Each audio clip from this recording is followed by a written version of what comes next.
Hey everybody, I'm Marc Suhr with Crenshaw Associates. Welcome to today's Crenshaw Cameo Podcast. I'm joined once again by our Executive Chairman, Bill Glenn, here at the firm. Bill, great to have you. I know you were just at the CHRO Summit last week in Orlando, where AI was a really big theme there, and I'd love to start off by learning a little bit about what you've learned through that opportunity and how that's going to be influencing our firm here moving forward.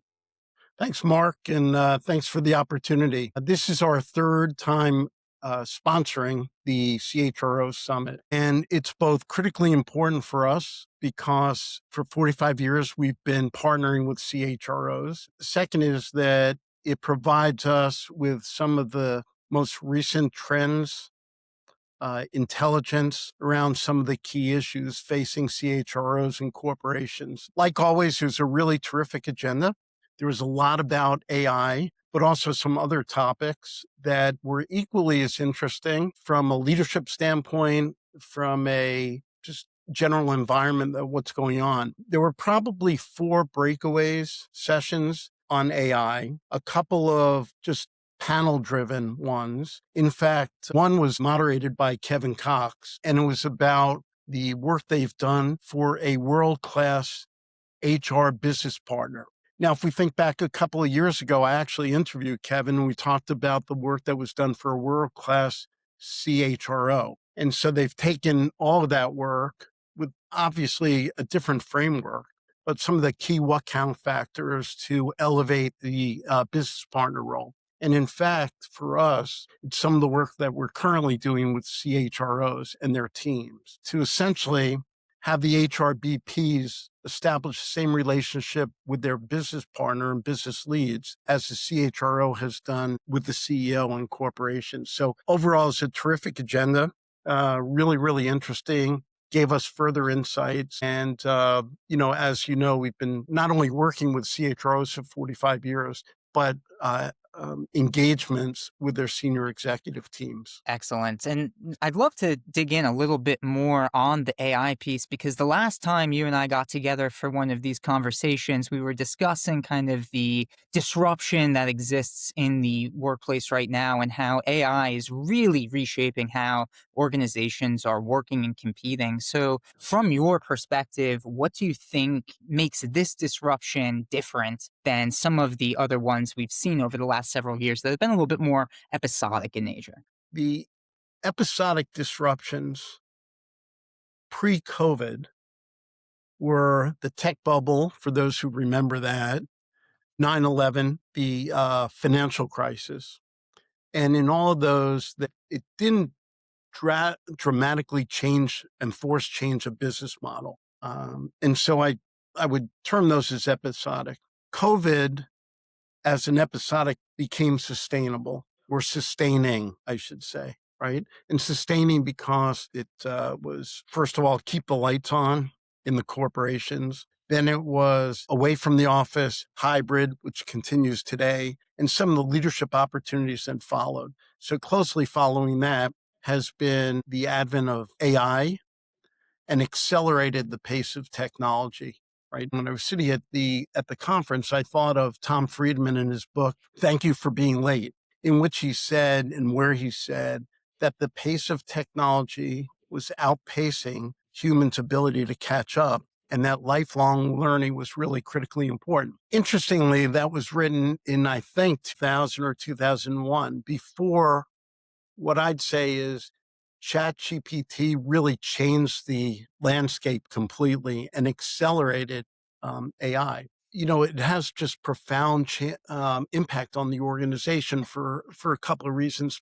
One of the key takeaways when I was sitting there, I thought through, as we talked about process improvement and what AI could do, and said that I believe what really happens with AI is that it will increase a leader's capacity to make critical decisions. So if you use AI for process research analytics, there still have to be some key decisions made that really impact the business outcomes, right? And performance in the marketplace. It was really striking that using AI properly in the right place and have the right processes will improve productivity. but at the same time, it'll increase capacity for decision making. If you think about how projects work and strategies and key priorities, there's a streamline of accelerated change. And I think one of the things it does, fortunately, is it shortens the time for decision making, which, there are a lot more variables involved in decision making. What's the impact on stakeholders, resource allocation, cultural change? All those things come together. And those are the ones that are most important in finally making a decision to go to market. So I thought it was a great discussion and led me think about our model and what we're doing to enable the executives we're working with and the CHROs to have more time for decision making and what needs to be done there. Yeah, well, let's move in that direction, Bill. So when we think about more specifically our firm and our business and advising senior executives through these decisions, what are some of the pillars of capability, some of the ways that our working with clients is going to need to evolve and is evolving, currently to really help them be able to accelerate, their change and Yeah. make their Yeah. decisions in a better way? Yeah. Well, I believe that historically we've always been human centered, right, with senior executives and with CHROs, and that won't change. What's changing now and what we're doing now is enabling it for the next generation of leadership capabilities. So human centered is probably strengthening the soft skills that we've heard about for the last couple of years: empathy, vulnerability, authenticity, right? Our human centered is taking our data and insights and strengthening that with behavioral scientists and behavioral science. At the same time, using AI to power up our analytics, our ability to not only improve the coaching engagements themselves, but the insights and pattern recognition and analytics that we're giving to CHROs. So along those lines, we've done a couple of things. One is we've enhanced our data lake with AI capabilities. So AI, you should think about it as a leadership architecture and leadership intelligence that we have, right? So it's now secure, more secure than it's ever been, making sure that there's anonymity involved in it. And we've created a private cloud that insulates our information and insights and what we ingest from the public, from the internet, essentially, right? Number two is we're steeping our coaches in AI fluency. What's really critically important there is that they can use AI to augment their engagements, and we're spending time on laying out what that looks like, and they're in the process of doing it. That's first. The second is coaching the executives on how to work within an AI environment. And so it's not that different from any kind of disruption and innovation, but there are three levers to how we're coaching the executives. One is, how do they work alongside AI and use it? Number two is, how do they manage and lead AI teams? And the third component there is resource allocation and investment prioritization, which is part of decision making, ultimately to have the best business outcome. Excellent. So, how do you see then our role as strategic partners, especially to the CHROs, with delivering that talent intelligence? How do you see that evolving here now that we're building this infrastructure which is enabling it? And what do you think really is the key aspect that adds value for those teams? A couple of outcomes are, one is succession success, right? Because you want to de-risk all the succession. And I'd rather use the term as optimizing the succession, right? So we have all the information, we have the capabilities and skills from our PhDs and our MAs to do the assessments, and then combining it with the coaches for the best outcomes. The other is transformation, right? And that is having the information and insights, right, on the organization to understand where the pulls and pushes are in terms of enabling that transformation. The third piece is cultural insights. So we have all this information, again, anonymized, right, that we can share for, what the trends are, what some of the analytics are for the organization, and also patterns that evolve that may disrupt the cultural evolution or cultural changes that they want to have. And, for the CHROs, we have a separate client management group that manages those relationships, right? Apart from our coaches and our PhDs, PsyDs, and MAs who work in combination with one another for the engagement with executives and their teams. And so all that information is fed into our data lake and are enhanced with AI. And you can think about it as forming a leadership intelligence that's so critically to CHROs. So, Bill, how do we put all of this together into what we might term a leadership intelligence engine, going from individual insights that are surfaced through one engagement all the way to being able to deliver insights to HR about their entire organization? Leadership intelligence for me ultimately is the biggest driver of business outcomes and business success.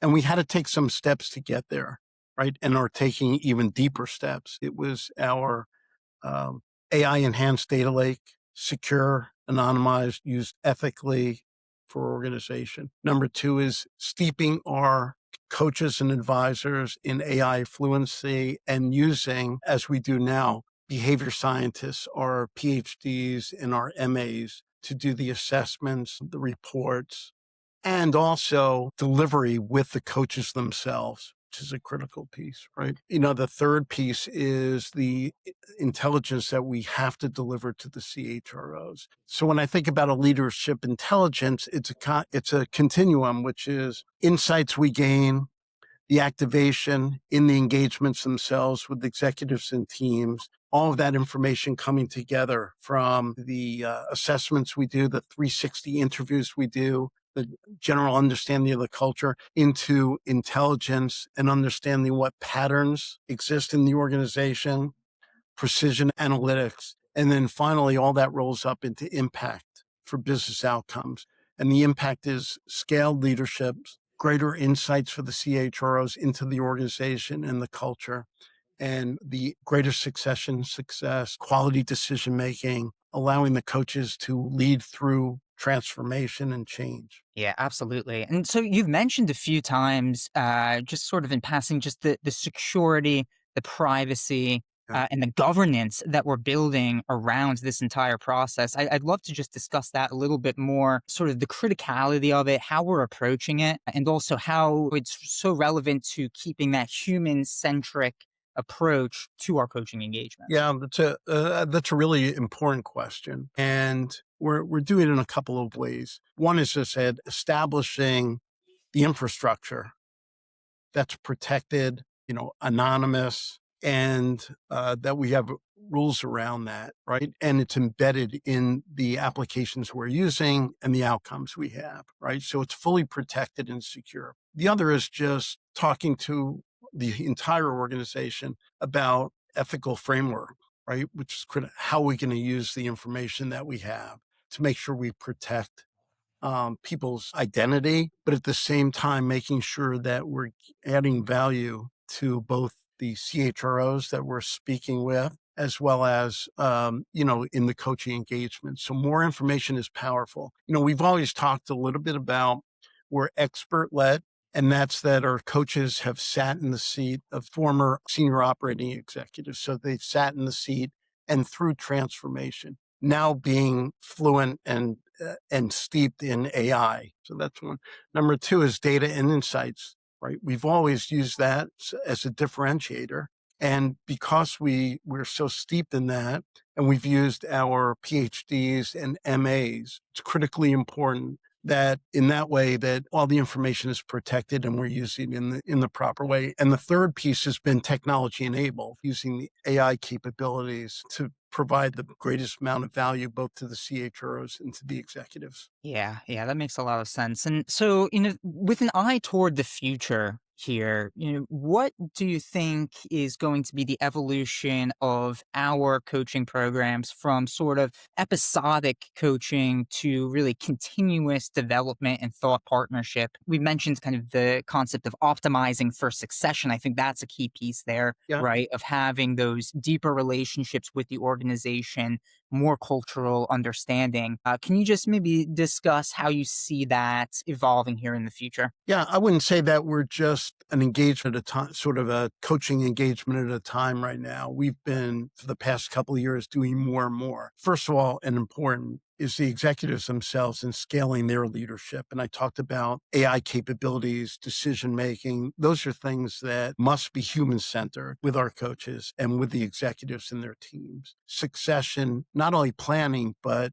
succession work. So it's not just identifying the successors, right? It's also coaching them to the next level, whether it's a promotion to the C-suite or it's just a transition and a step up to another job, whether it's, going from domestic to global, right? There are all kinds of transitions that take place in that. And then, we've done things like cohort work now, which is another element of critical importance. And so I think all of those things and the insights we have will lead to further connections with the key priorities of CHROs in today's environment. Right. And those engagements are going to be much more impactful as we're able to bring in more of this AI-enabled data analytics. Yeah. So that's Yeah. really, really But exciting. we're never going to lose the human-centered element of that, right? And as I said earlier, for me, human-centered means that a capacity for decision-making, right? And understanding all the variables, because execution falls apart. You can have the greatest strategy in the world, but if you're not decision-making, don't have the time. And what I'm talking about is capacity to make those decisions, which is aligning with stakeholders, fully understand what the options are, prioritizing the options. Recently, it's reminded from Torah study at my synagogue, and we were studying a portion in Exodus. And there are two gemstones that are identified in Torah, Urim and Thummim, right? And they were enlightenments that could somewhat predict the future. But ultimately, the decision rests with the high priests who had to make the calls, regardless of they were inspired by God or whatever. It came down to a human element to do that.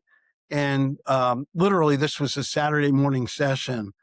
And I was supposed to be, studying the Torah. And all of a sudden, I thought about us and AI and executives and CHROs. And I don't think it's a stretched analogy there. Right. No, it's a very interesting analogy, actually. I wanted to mention one other Yeah. thing that, as you think about our relationship with CHROs, and I talked about an interview I did with Kevin several years ago. We'll also have a session of these, which is Spotlight CHRO. Right. And that's both beneficial for us because it keeps informing us. And one of the benefit we have to CHROs is that we have a lot of large global corporations. We spend time with CHROs. We're up to speed and in depth on what CHROs in different industries are wrestling with, right? And that's something else that we bring to the party. So we'll continue to have those as part of our podcast series. Yeah, and for listeners who are interested in hearing our most recent CHRO Spotlight with Cecilia McKenney of Quest Diagnostics, that is available at CrenshawAssociates.com. So go and give that one a listen. And I think it's really a great place kind of for us to wrap up this episode. Bill, thank you so much for joining us again. We'll certainly be back with more soon. Thanks again, Bill. Thanks a lot. Yeah.